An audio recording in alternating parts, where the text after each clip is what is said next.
আজকে এই ভিডিওতে দেখব লাকি পেচার দিয়ে কিভাবে সিস্টেম অ্যাপ্লিকেশন তৈরি করা যায়। সিস্টেম অ্যাপ্লিকেশন তৈরি করলে সেই অ্যাপ্লিকেশনটাকে কেউ ডিলিট করতে পারবে না। তো চলুন ভিডিও শুরু করা যাক। তো প্রথমে আমরা লাকি পেচার অ্যাপ্লিকেশনটি ওপেন করব।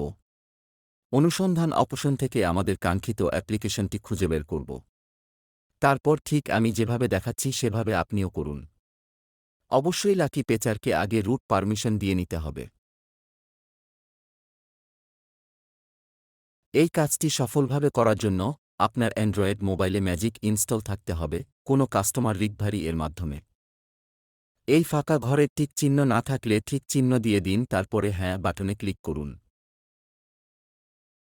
আমাদের মোবাইলটিকে একবার বন্ধ করে আবার ওপেন করা হবে।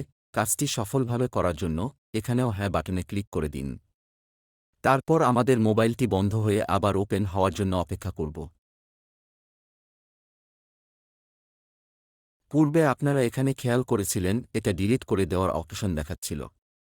এখন এটাকে সিস্টেম অ্যাপ্লিকেশনে কনভার্ট করার পর এখানে কিন্তু সম্পূর্ণভাবে ডিলিট করার কোনো অপশন এখন আর দেখাচ্ছে না। আমরা আপনাদেরকে অন্য একটি সফটওয়্যারের সাথে কম্পেয়ার করে দেখাচ্ছি, তাহলে আপনারা বিষয়টি বুঝতে পারবেন। আজকের ভিডিও এ পর্যন্তই। ধন্যবাদ সবাইকে ভিডিওটি দেখার জন্য। অবশ্যই আমাদের চ্যানেলটিকে সাবস্ক্রাইব করবেন এবং আমাদের ভিডিওতে একটি লাইক দিবেন।